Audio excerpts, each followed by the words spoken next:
What's up, journalists? So I just beat Dead Rising 2 off the record here on YouTube, where I stream whatever I feel like playing, and I just wanted to share some of my thoughts I had from my most recent playthrough, and hopefully teach you a thing or two along the way. So let's just jump right into some background.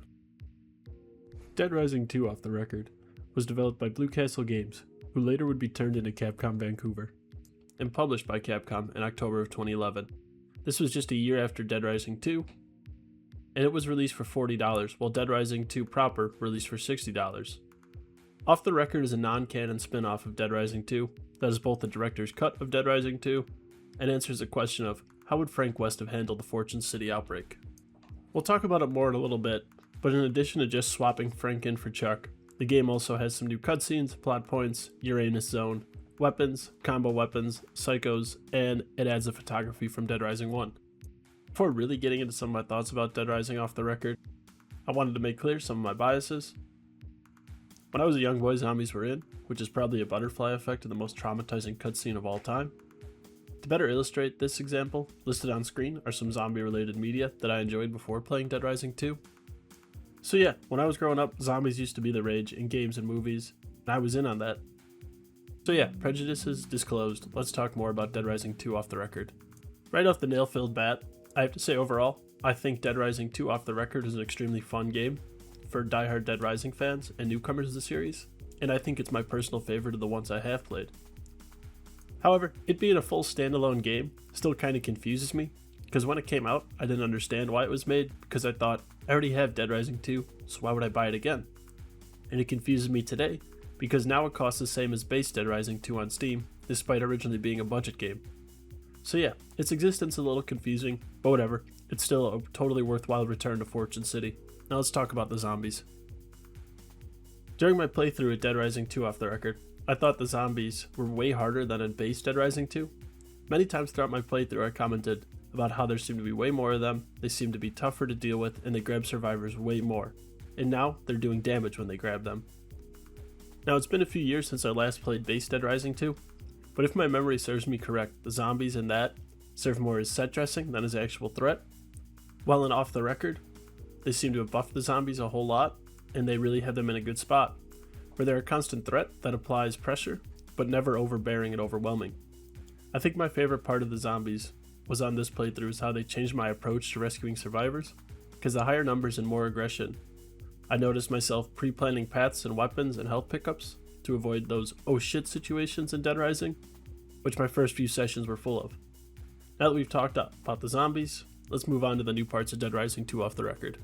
As previously mentioned, Dead Rising 2 off the record is a director's cut of Dead Rising 2, and for those who don't know what exactly this means, it means it's a re-release of the same game with some changes to make the game feel fresh, for those who have played the base game and wanted to re-experience it again. A perfect example of a director's cut is the first Resident Evil game.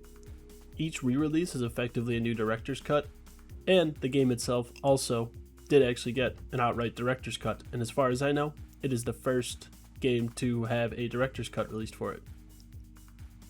Enough of this director's cut definition side quest, let's get back to the new additions in Dead Rising 2 off the record. Probably the biggest addition to Dead Rising 2 off the record is a Sandbox mode, which I think is a welcome addition to Dead Rising. In this mode, the players just dropped into Fortune City with no goal, no timer, and no responsibilities. They are free to do whatever they want. And I enjoy this mode because I think it's a way for new players to get more familiar with the world, the game, and it's also a chance to try out combo weapons without the worry of the ever-looming timer. It's also a place for experienced players to do some challenges and get a max level Frank. And as a bonus, all this can be played with a friend in co-op. Perhaps the most Frank West addition to the Dead Rising 2 formula is a photography system from Dead Rising 1, which is copy and pasted over with no changes that I noticed. I enjoyed it very much, as it is a neat way to get a first-person view, to see the brutality up close, and also just look closer at everything in the world. Despite this though, I did feel like the photography system was underutilized, as it's never relevant for any story missions or progressing, or even really required at any point. Nonetheless, it's still a really fun feature that allows for player expression, earning more PP, and it's just one more thing for curious minds to play with. In addition to the photography, the game also adds some new psychos. To my knowledge, I found 2 new ones, the first being Chuck Green, the main protagonist from Dead Rising 2, and the second being Evan McIntyre, who's an absolutely hilarious psychopath and my favorite in all of Dead Rising 2. I don't want to talk too much about the returning psychos and the new ones, because I think that would spoil the limited screen time that they all dominate. One thing I will talk about though, is a little touch that I really appreciated, was that all the returning psychos seem to have their dialogue changed to reflect Frank West being the protagonist instead of Chuck Green.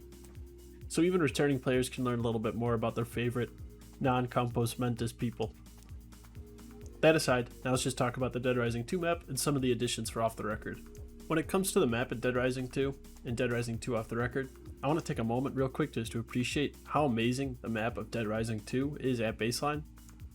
The map of Dead Rising 2 features at least 11 distinct zones with 4 differently themed casinos, 1 strip, 2 malls, 1 hotel, 1 food court, the arena, underground service tunnels, and maintenance walkways that are normally inaccessible to the public.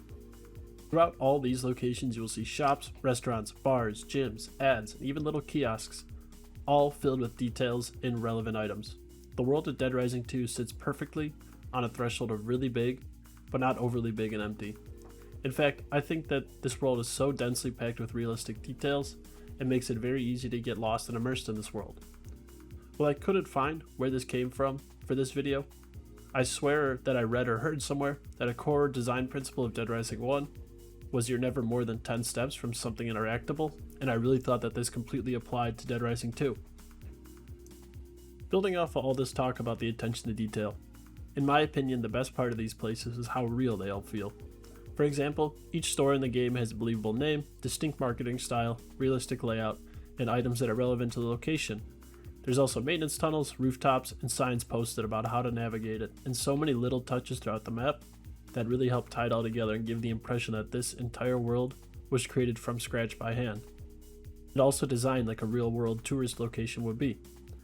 Overall, I really appreciated the commitment to creating a full lifelike world that could be easily traversed without a mini-map, and rather trust the player to use common sense, and if need be, they can always just pull up the full map or just follow the arrow.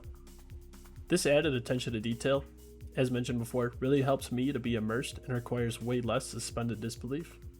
In fact, linked to this video and maybe on screen now is some B-roll that I grabbed walking through the Palisades Mall, which is just one zone of Dead Rising 2, to try to illustrate how well thought out this world is and how believable it is. If you watch the full video, you'll see examples of everything I'm talking about how every single shop in the game is distinct, unique, and carries items that you'd expect. On top of that, the layout of all these different zones and locations don't seem too gamified, they seem more like real places that a tourist would be walking through. But now that we've been distracted for quite a few minutes, let's get back to the original point of talking about the new map additions. In my playthrough, the only true new addition that I noticed was the whole Uranus zone, which is a theme park that I thought was a really awesome addition to the map. My only problem with it is that it's really underutilized in the story, and in my playthrough I only had one survivor there, and then there's one story mission. That being said, I still thought it was a really welcome addition, and I'm just over here splitting hairs. Now that I've talked about the map for a little bit, I'm sure that some people have their own opinions about map reuse in games, but me personally, I don't have a problem with the map being reused, so long as the gameplay, story, or map world itself is changed up in some way to provide a new fresh look at it. So those are my thoughts about the map and some of the new additions added in Dead Rising 2 Off the Record that supplement an already amazing base game. Now let's move on to talk about the timer in Dead Rising and try to wrap this video up. To the best of my knowledge, Dead Rising 2 Off the Record doesn't really change anything with the timer from Dead Rising 2, and in my opinion, this is a strength of it. Because while the timer in Dead Rising 2 is stressful, I believe that most of the stress is internal to the player, and there is definitely enough time to go to every single named mission and survivor rescue. The time itself just applies light constant pressure, which I think is a good thing, and the feelings I get when I manage the timer and survivor rescues is a really rewarding feeling. It's my opinion that the fun of the Dead Rising is so dependent around the timer and how it influences every player that plays the game. I think the timer actually encourages the player to learn more about the game world, so they know different routes, different item locations, and the best way to traverse it. Not too sure how to wrap all that up, just wanted to give a quick shout out to the timer being unchanged in Dead Rising 2 Off the Record. Now let's finally wrap this thing up. In my opinion, Dead Rising 2 Off the Record is the most perfect execution of the Dead Rising formula.